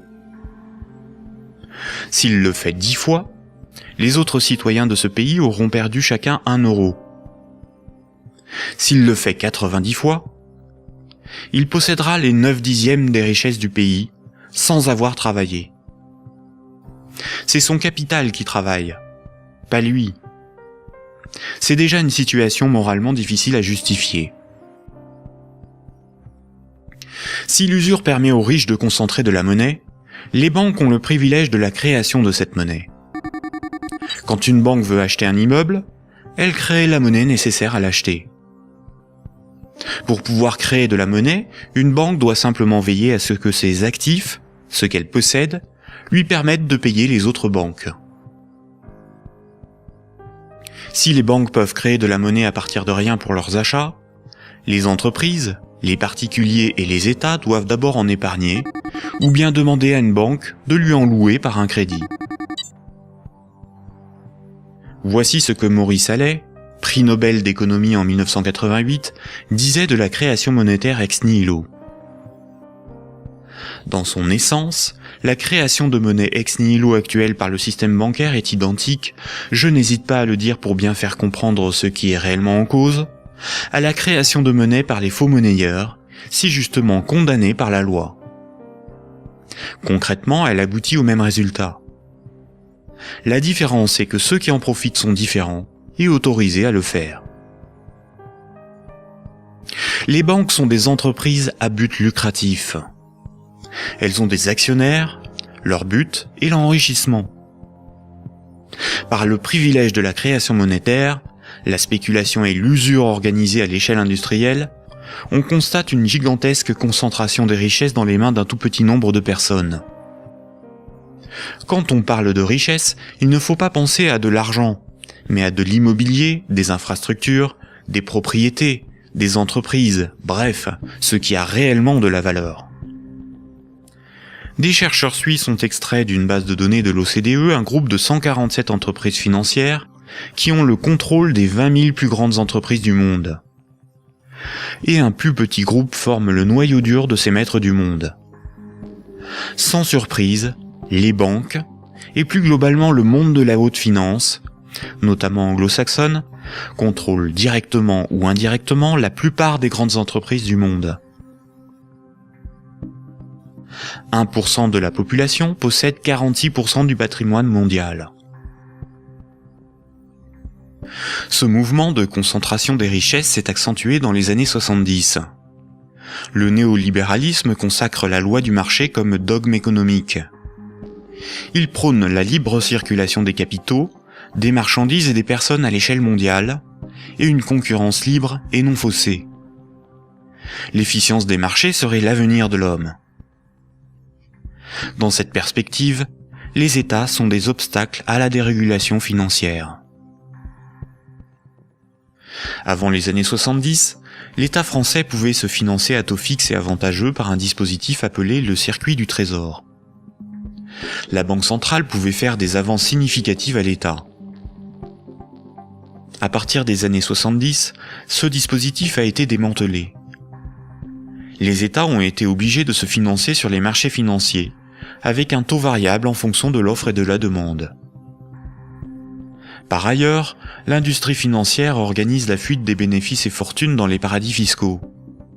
Pour le seul État français, le manque à gagner sur les recettes fiscales est estimé entre 50 et 80 milliards d'euros chaque année, soit plus que les recettes de l'impôt sur le revenu. En d'autres termes, l'État est contraint d'emprunter aux marchés financiers, c'est-à-dire aux banques et aux clients des banques, ce qu'elle ne leur prend pas sous la forme d'impôts et de taxes, et de leur payer pour cela un intérêt supplémentaire. Sans les intérêts imposés par les marchés financiers, l'État français n'aurait pas dû payer plus de 1500 milliards d'euros d'intérêts en 30 ans. La totalité de l'impôt sur le revenu est consacrée au seul remboursement des intérêts de la dette. Si les financiers prêtent aux États, c'est parce que les États ont le droit de lever autant d'impôts que nécessaire pour les rembourser, et d'utiliser la justice et les forces de l'ordre pour faire payer les contribuables. La création monétaire est aussi appelée planche à billets, même quand il s'agit de monnaie scripturale privée créée par le crédit. C'est un terme péjoratif faisant référence à l'impression de billets de banque par l'État. Ce terme est parfois employé par certains économistes de manière démagogique, pour induire en erreur quant aux responsabilités de la création monétaire et de l'inflation. L'inflation, c'est la hausse générale des prix. Une même baguette de pain vaut 1,30 € en 2013, alors que 10 ans plus tôt, elle valait 50 centimes. L'inflation est due au rapport entre la création monétaire et la création des richesses réelles. Si on crée plus de monnaie que de biens et services à vendre, les prix vont augmenter. La déflation, c'est l'inverse. C'est la baisse générale des prix. Si on crée des biens et services à vendre, et qu'on ne crée pas de monnaie pour les acheter, la monnaie va manquer et les prix vont baisser. L'hyperinflation est une inflation excessive des prix, supérieure à 12 500% par an. Si une baguette de pain vaut 1 € en 2013, s'il y a de l'hyperinflation, elle vaudra au minimum 12,50 € un an plus tard.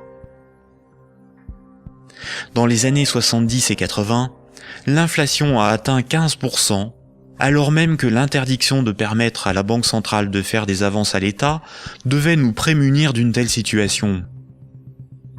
En réalité, interdire à l'État le financement à taux avantageux par sa propre Banque centrale était le moyen non pas d'éviter une inflation excessive, mais de transférer une partie des recettes fiscales de l'État aux marchés financiers, c'est-à-dire aux banques et à leurs clients, et d'assurer aux banques commerciales privées le monopole de la création monétaire en supprimant la concurrence de l'État.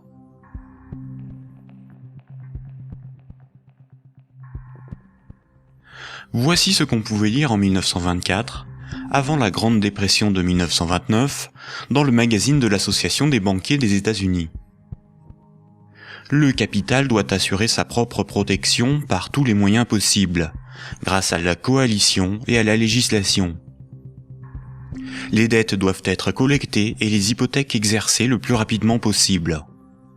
Lorsque les personnes ordinaires perdent leur maison à travers le processus de la loi, elles deviennent plus dociles et peuvent plus facilement être dirigées grâce au bras fort du gouvernement représenté par les principaux acteurs financiers et par une puissance centrale due aux richesses. Ces vérités sont bien connues de nos principaux intervenants, qui s'appliquent désormais à créer un impérialisme permettant de gouverner le monde. En divisant les votants grâce au système de partis politiques, nous les manipulons afin qu'ils dépensent toute leur énergie pour des problèmes n'ayant aucune importance. C'est donc grâce à une action discrète que nous garantirons la pérennité de ce que nous avons si bien planifié et accompli. Rappelez-vous, dans l'Antiquité, la monnaie physique a été inventée par des souverains pour lever des armées, conquérir de nouveaux territoires et instaurer une dépendance des peuples à la monnaie par la levée des impôts.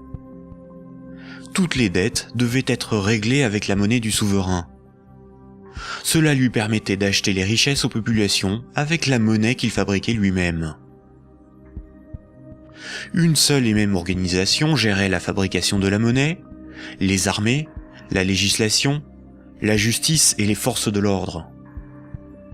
Aujourd'hui encore, la monnaie reste un instrument de domination et un élément clé de la géopolitique. Le siècle dernier a été celui du dollar américain.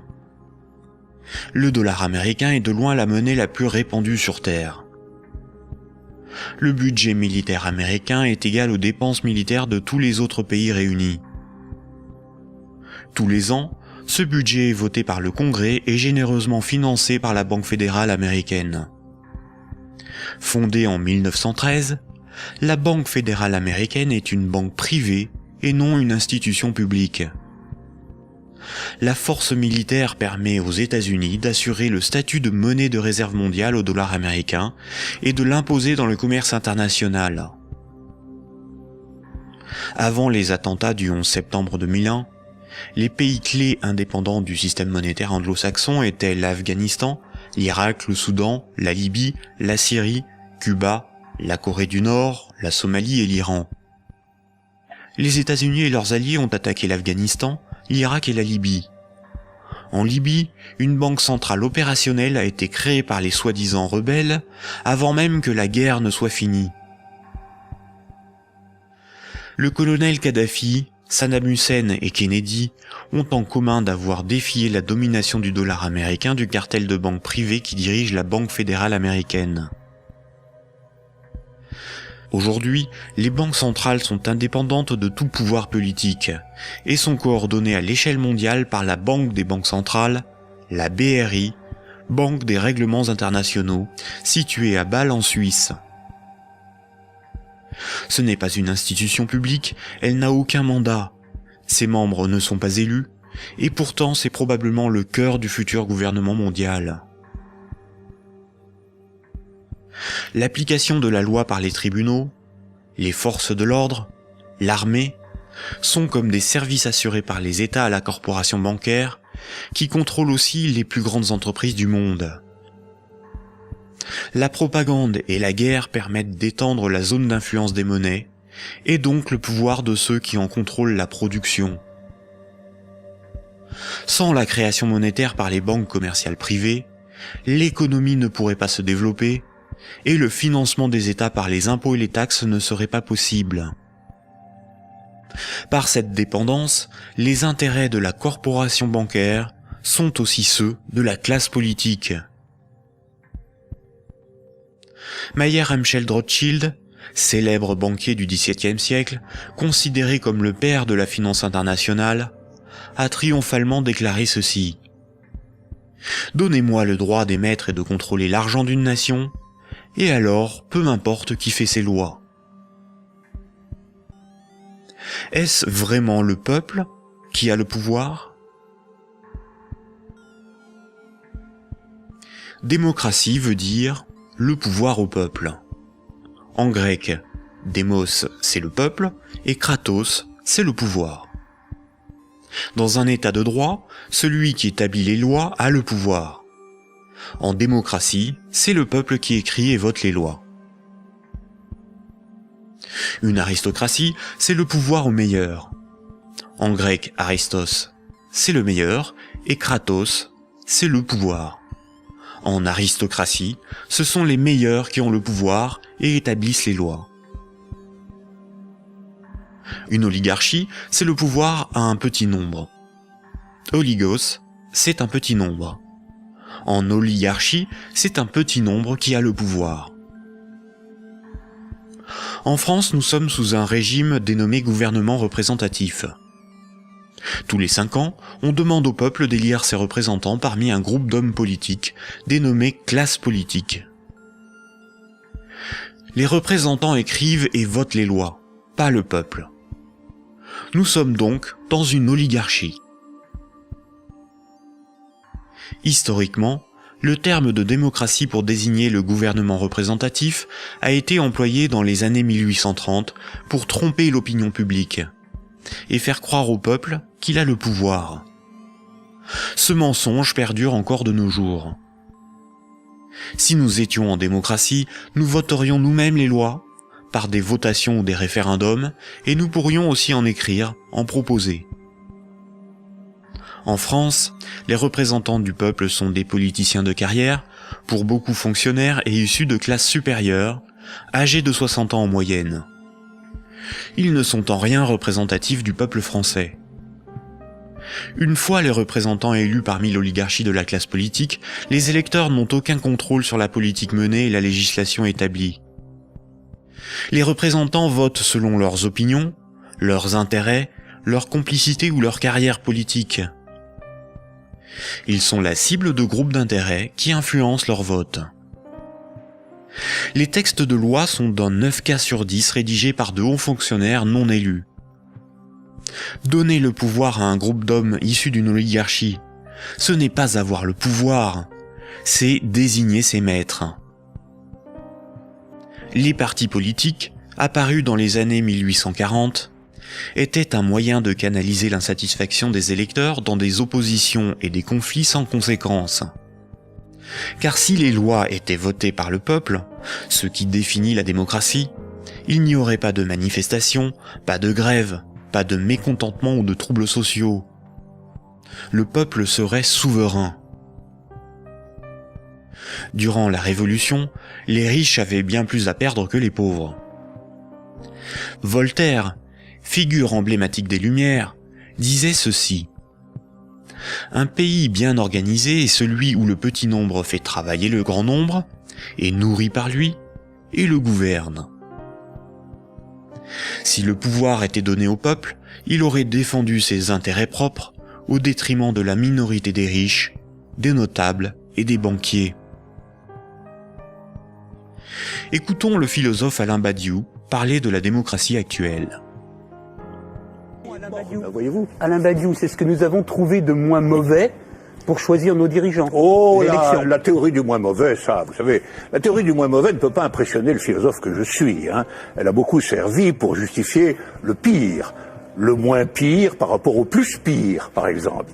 C'est Churchill qui a inventé cette histoire, qui a consisté à dire que la démocratie, c'était le pire de tous les régimes, à l'exception de tous les autres. Il avait raison? Eh ben non, il n'avait pas forcément raison. Pourquoi aurait-il eu raison? Parce que sous la démocratie, on peut vivre. Mais il se peut que le meilleur régime politique soit à venir, qu'il dépende d'une invention de l'humanité. Après tout, vous savez, pendant des millénaires, ce à quoi nous assistions, c'était à des théocraties, à des régimes extraordinairement tyranniques et oppressifs. Ils ont duré bien plus longtemps que votre démocratie, bien plus longtemps.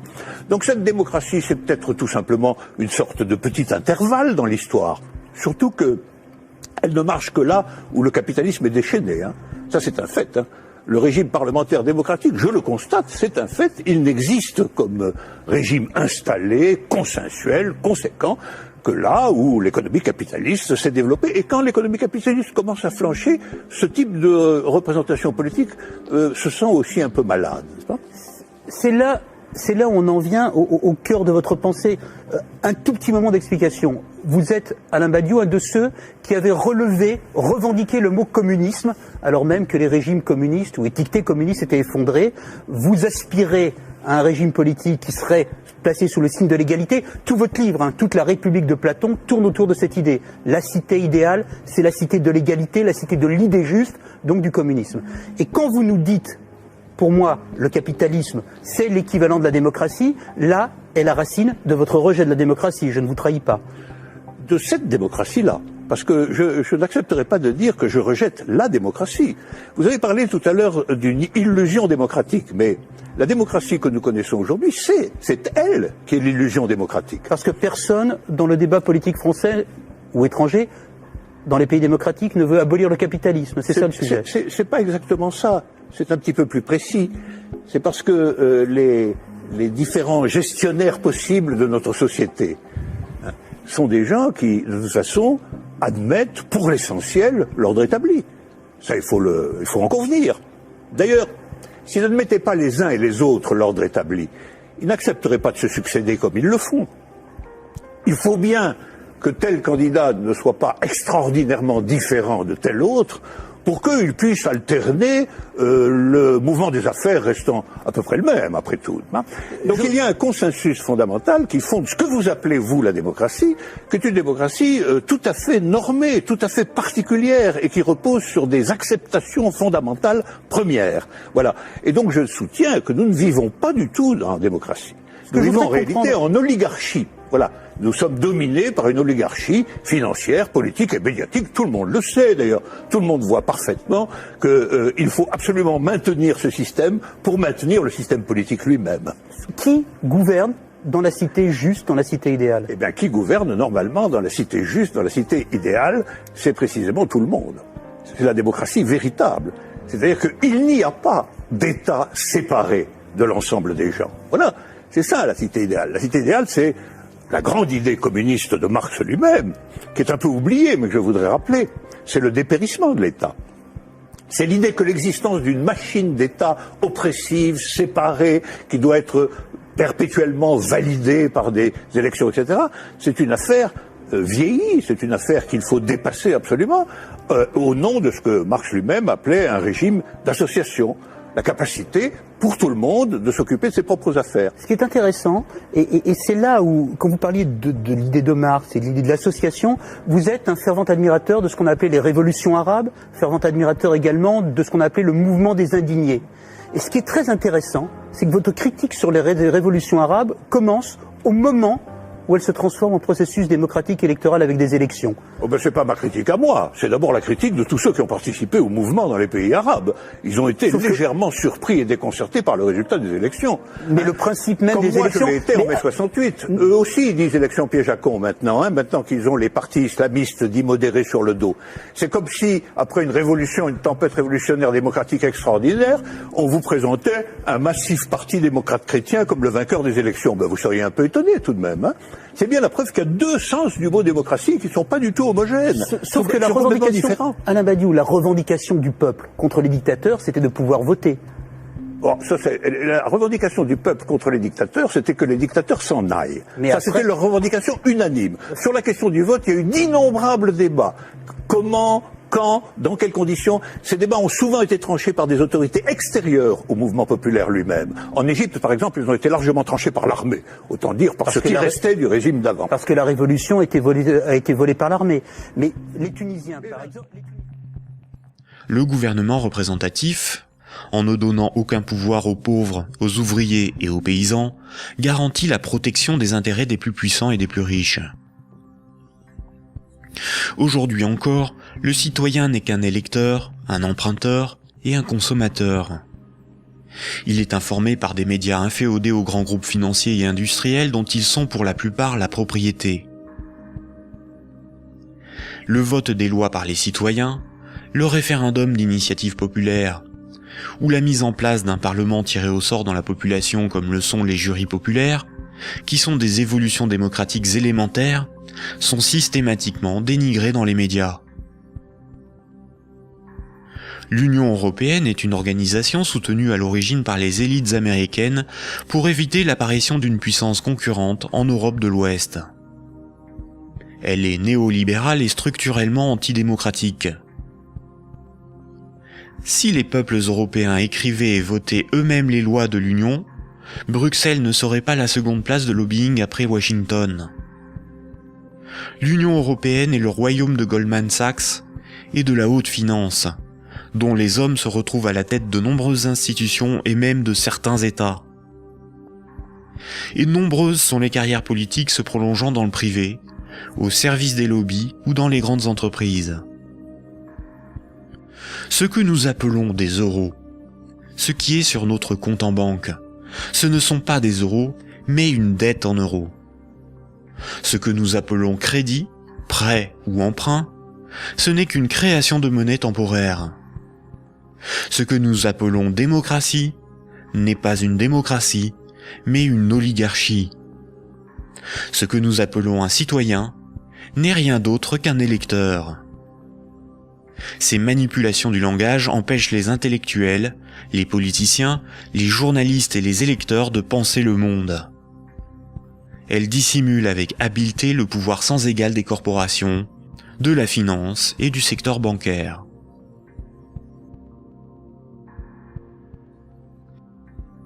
Aujourd'hui, la planète n'est plus capable de se régénérer. L'humanité tout entière est en train de se confronter aux limites de la Terre elle-même et manque de ressources naturelles. Toute croissance économique nécessite beaucoup de matières premières et d'énergie. Or, les ressources de la planète sont limitées. Certaines organisations militent pour qu'une nouvelle approche économique et sociale émerge, pour que nous soyons respectueux de notre environnement et sortons d'une logique de compétition, de surconsommation et de conflit. Certains font la promotion de la décroissance. La décroissance permettrait l'équilibre de l'activité humaine et les ressources de la planète. Mais la décroissance sous-entend une réduction permanente de la demande de crédit, donc une contraction de la masse monétaire qui déboucherait rapidement sur une crise économique majeure. En réalité, les nations sont les esclaves de l'impérieuse nécessité d'une dette perpétuelle pour disposer de monnaie, donc d'une croissance soutenue, impliquant une consommation en progression constante. S'il n'y a plus d'anticipation de revenus futurs, il n'y a plus de crédit, donc la monnaie disparaît, l'État ne peut plus fonctionner et l'économie s'arrête.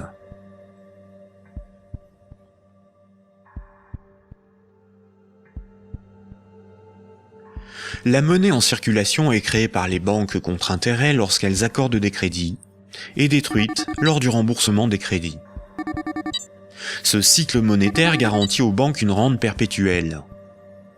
Les créanciers sont les banques et le secteur financier, et les débiteurs sont le reste du monde. Notre système économique n'est en rien libéral, puisque nous sommes dépendants des banques pour réaliser le moindre échange économique. Nous ne sommes pas libres de ne pas être endettés. La rareté de la monnaie organise la concurrence entre les individus, entre les entreprises, entre les nations. Les banques créent la monnaie en fonction de leurs propres intérêts et non en fonction de l'intérêt général. Les conflits armés sont plus lucratifs que la diplomatie. La concurrence, plus dépensière que la coopération. La spéculation plus rentable que le social. Si les banques pouvaient nous vendre l'air que l'on respire, elles le feraient. Pour certains philosophes des siècles passés, voici l'ordre naturel des choses. Le divin représente l'ordre supérieur. L'ordre moral est guidé par le divin, par le sacré. L'ordre politique est guidé, lui, par la morale. Et la finance, elle, est au service de l'ordre politique. Mais si la monnaie n'est plus le reflet des échanges économiques de ceux qui créent les richesses réelles, mais le moyen par lequel ces richesses réelles sont échangées, l'argent devient le maître du monde. Une inversion des ordres s'opère. Le divin est remplacé par l'argent. N'a de valeur que ce qui a un prix. Les marchés font office de morale. Rien ne doit enfreindre les lois du marché, bénéfiques pour l'humanité. La finance est au service des marchés. Les financiers sont les nouveaux prophètes, ils défendent l'immanente main invisible. La politique et l'État sont au service de la finance, car ils en sont dépendants. Ils sont forcés de défendre les intérêts de la finance au détriment de ceux des peuples. Frédéric Bastiat, économiste politique au XIXe siècle, disait ceci. Quand le pillage devient un moyen d'existence pour un groupe d'hommes qui vit au sein de la société, ce groupe finit par créer pour lui-même tout un système juridique qui autorise le pillage et un code moral qui le glorifie.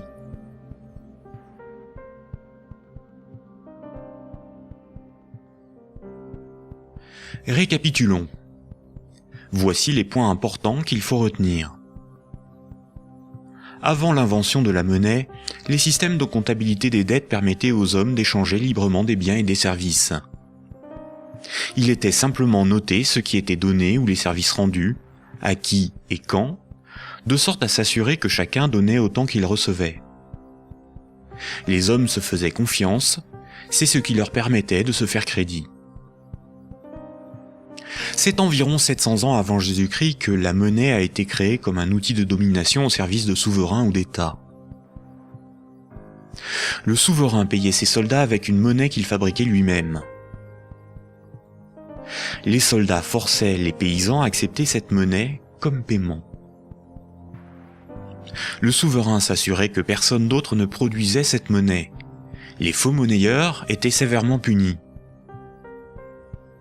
Le souverain levait ensuite un impôt dans sa propre monnaie. Les paysans étaient donc obligés de se procurer de la monnaie du souverain pour payer leurs impôts et éviter de finir esclaves, emprisonnés ou pendus. La monnaie permettait donc au souverain de payer son armée, de maintenir l'ordre par la violence et d'extorquer des biens et services à ses sujets. Dès lors, le terme de dette a été progressivement dévoyé. On disait que ceux qui ne payaient pas leurs impôts avaient une dette envers le souverain. C'est faux. Pour qu'un sujet ait une dette envers le souverain, il aurait fallu que le souverain lui ait d'abord donné quelque chose de valeur. Or, le souverain exigeait avec violence et sans contrepartie de la monnaie qu'il était le seul à fabriquer. Le mythe de la monnaie remplaçant le troc masque le fait que celui qui a le pouvoir de créer la monnaie peut s'approprier le travail d'autrui sans contrepartie. De nos jours, les institutions qui créent la monnaie sont les banques commerciales privées dont le but est le profit. Elles créent la monnaie lorsqu'elles accordent des crédits, et elles détruisent la monnaie lorsque les emprunteurs remboursent leurs crédits. En fonction de leur bilan, les banques créent aussi de la monnaie à partir de rien pour leurs propres dépenses. Quand, par exemple, on demande du pain à quelqu'un, il est bien normal de le lui rendre plus tard. On a une dette envers cette personne. C'est la morale qui nous dicte ce comportement, à juste titre. Mais quand une banque fait crédit, elle ne prête pas l'argent qu'elle possède. Elle le crée à partir de rien. Quand un emprunteur est endetté vis-à-vis d'une banque, la banque ne lui a rien donné. Elle exige pourtant qu'on lui rende quelque chose qu'elle ne possédait pas avant d'accorder le crédit, majoré d'un intérêt pour le service rendu. C'est parce que la loi protège ce privilège qu'elles peuvent contraindre les emprunteurs à rembourser leur crédit, quitte à saisir leurs biens et à les envoyer en prison. Il s'agit là d'un rapport de force. Les soi-disant dettes issues des crédits bancaires sont un moyen par lequel les banques extorquent une partie de notre travail contre une création de monnaie temporaire. En associant la notion de dette avec le crédit bancaire, cette pratique a été moralisée et donc normalisée. La monnaie centrale donne l'illusion que c'est l'État qui crée la monnaie. Or, la monnaie centrale est fabriquée à la demande des banques commerciales privées lorsque des actifs détenus par celles-ci sont monétisés par la banque centrale. En réalité, ce sont bien les banques commerciales privées qui fabriquent et louent la monnaie que nous utilisons tous au quotidien. La monnaie en circulation est créée par le crédit bancaire, puis détruite lors du remboursement des crédits. De ce fait, si tout le monde remboursait ses dettes, il n'y aurait plus de monnaie en circulation, tous les comptes en banque seraient vides, et les billets et pièces de monnaie disparaîtraient. La création monétaire par le crédit et la destruction monétaire lors du remboursement des crédits déterminent une masse monétaire. La variation de la masse monétaire est similaire aux variations de la population d'un pays en fonction des naissances et des décès. Quand la masse monétaire diminue parce qu'il n'y a pas assez de crédits accordés par les banques commerciales privées, Il y a moins d'argent en circulation dans l'économie, car la monnaie est détruite par le remboursement des crédits en cours. Chômage, pauvreté, précarité, faillite d'entreprises et endettement des États se développent rapidement. Dans un tel système, la croissance est vitale pour l'économie. Les entreprises, les particuliers et les États s'endettent auprès du système bancaire pour assurer une augmentation constante et exponentielle de la masse monétaire. S'ils n'empruntent plus, ou que les banques n'accordent plus de crédit, comme c'est le cas depuis la crise financière de 2008, la monnaie disparaît à cause de la destruction monétaire et une grave crise économique survient rapidement. Sans dette, il n'y a pas de monnaie. Sans monnaie, il n'y a pas d'économie, les nations ne peuvent pas s'échanger ce qu'elles produisent.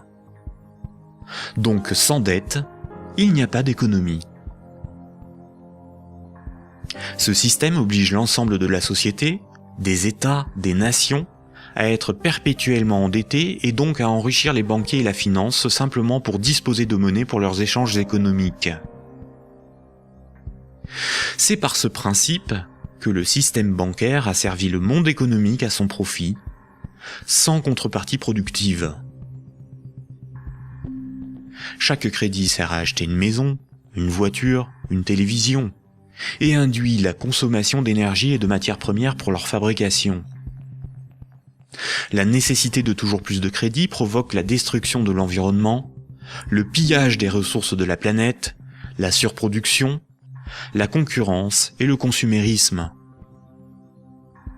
Tant que chaque unité de monnaie, chaque euro, sera issu d'un crédit bancaire, les banques gouverneront le monde et l'humanité pillera la planète et détruira l'environnement pour enrichir l'oligarchie financière. Imaginons ce que serait la monnaie du futur. Imaginons un micro-pays avec 2 citoyens. Paul et Jacques se rencontrent. Leurs comptes sont à 0. Paul a fabriqué une chaise. Il la vend à Jacques 10 unités de compte. Jacques a alors moins 10 sur son compte et Paul a plus 10. Paul peut convertir 5 unités de compte en monnaie manuelle, en billets de banque. Ainsi, tant qu'ils sont dans leurs débits autorisés, personne ne peut empêcher Paul et Jacques de s'échanger ce qu'ils produisent. Leur débit autorisé est calculé en fonction de leurs actifs et de leur solvabilité, et représente le risque financier que doit assumer la société tout entière. La monnaie du futur est un jeu à somme nulle. Dans le futur, la monnaie sera représentative des échanges économiques réalisés, et non ce qui les permet. Aujourd'hui, la monnaie ne fonctionne pas du tout comme ça. Ajoutons dans ce micro-pays une banque. Pour acheter la chaise de Paul, Jacques va emprunter à la banque les 10 € nécessaires pour la payer. Jacques devra rembourser ces 10 € à la banque et verser en plus 1 € d'intérêt qui n'existe pas. Après la transaction, Paul possède bien les 10 € nécessaires à rembourser la banque et il faudra bien que Jacques les récupère d'une manière ou d'une autre pour rembourser son crédit. Il devra vendre son temps ou fabriquer des choses à vendre pour récupérer les euros pour rembourser son crédit. Mais les 1 € d'intérêt n'existeront qu'à partir du moment où un nouveau crédit aura été demandé à la banque. On comprend donc plusieurs réalités. Paul et Jacques sont dépendants de la volonté de la banque d'accorder ou non le crédit pour s'échanger ce qu'ils produisent. Ils sont obligés malgré eux d'enrichir la banque en achetant de la monnaie temporaire, qui sera détruite lors du remboursement des crédits. Le remboursement des intérêts oblige Paul et Jacques à perpétuellement emprunter à la banque pour pouvoir la rembourser. Ce système crée artificiellement un manque permanent de moyens de paiement qui débouche sur une concurrence accrue pour capter la monnaie en circulation. Paul et Jacques ont avant tout le problème de se procurer de la monnaie pour vivre. Il faut bien distinguer ce qui est au service de l'intérêt général et ce qui est au service d'intérêts particuliers. L'intérêt général, c'est l'intérêt du plus grand nombre, des nations dans leur ensemble. Les intérêts particuliers sont ceux des oligarques, des riches, des gens de pouvoir, des actionnaires, c'est-à-dire une minorité de personnes dans la société et à travers le monde. Prenons la monnaie. La monnaie sert des intérêts particuliers. Elle sert les intérêts de ceux qui la fabriquent, c'est-à-dire les banques commerciales privées et la finance, dont le but est l'enrichissement. La monnaie existe parce qu'il y a ce qu'on appelle des dettes. Ces dettes ne servent que des intérêts particuliers. La bourse et la spéculation, les marchés financiers, représentent très majoritairement des intérêts particuliers. La rémunération de l'épargne et des comptes courants des déposants, de l'homme de la rue, est marginale en comparaison des bénéfices engrangés par l'industrie financière. Le système politique, qui est censé défendre l'intérêt général, est forcé de protéger les privilèges des banques, des corporations et de la finance. Depuis les Lumières et la Révolution française, les régimes politiques basés sur l'élection de représentants ont été voulus parce qu'ils sont antidémocratiques.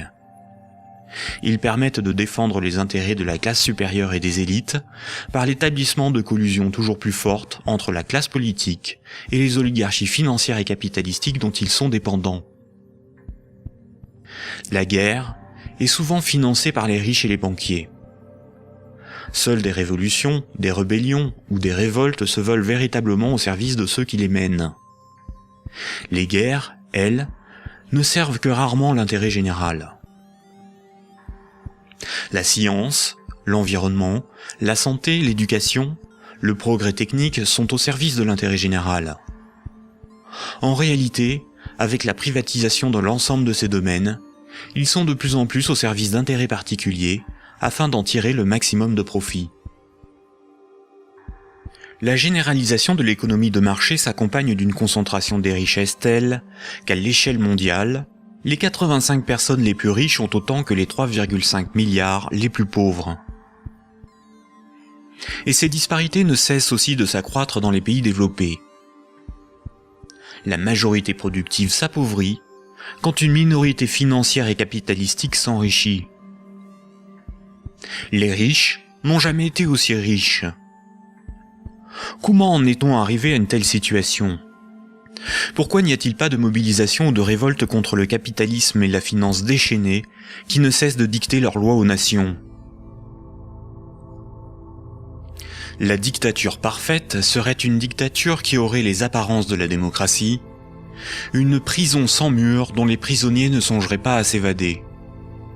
Un système d'esclavage où, grâce à la consommation et au divertissement, les esclaves auraient l'amour de leur servitude. Aldous Huxley, dans Le meilleur des mondes. La croissance, essentielle à la domination de la finance, nécessite des travailleurs consommateurs dociles et manipulables. La télévision les divertit par les jeux, les séries, le voyeurisme de la télé-réalité et un flot d'informations brutes, sans aucune analyse, ne jouant que sur la force des images, l'émotionnel et les peurs primaires. On y fait l'apologie de l'oligarchie, des idoles, du consumérisme, de la légèreté, du sexe et de la bêtise. Consommer, c'est être libre et heureux, réfléchir est futile et ennuyeux. Le vocabulaire est réduit, le sens des mots dévoyé, de sorte qu'il n'est plus possible de penser la réalité. L'éducation est réduite à une forme de conditionnement à la servitude et d'insertion professionnelle. Un individu inculte n'a qu'un horizon de pensée limité, et plus sa pensée est bornée à des préoccupations futiles, moins il peut se révolter. La destruction des États-nations, de la cellule familiale, la négation des identités culturelles, religieuses et sexuelles, sont les moyens de supprimer tous leurs repères aux individus. Ils n'ont alors ni l'environnement social et institutionnel, ni les ressources mentales pour s'opposer à la domination mondiale des multinationales et de l'oligarchie financière, politique et capitalistique. Il faut comprendre que la télévision, la radio et la presse sont des médias unidirectionnels, alors que l'Internet est multidirectionnel. Les médias unidirectionnels sont maîtrisés par un petit nombre de personnes soigneusement sélectionnées par les oligarchies politiques et financières pour délivrer des programmes servant leurs intérêts. L'opinion du citoyen est ainsi formatée, maîtrisée, contrôlée. À l'inverse, sur l'Internet, tous les intellectuels, philosophes et journalistes peuvent s'exprimer, partager leurs analyses, et le citoyen peut librement choisir ses sources d'information, partager ses opinions et en débattre. Pour maîtriser la liberté de l'Internet, l'oligarchie crée une fausse dissidence sous la forme de médias qui semblent subversifs, comme Mediapart, Rue 89, Le Canard enchaîné, le magazine Marianne, ou encore des organisations comme Wikileaks, dont la fonction est de canaliser les citoyens les plus critiques sur des sujets sans importance, d'organiser leur indignation, de monter les uns contre les autres, et de décrédibiliser les analyses réellement subversives. Et quand le prêt-à-penser perd trop de terrain, la liberté d'opinion et d'expression n'existe plus.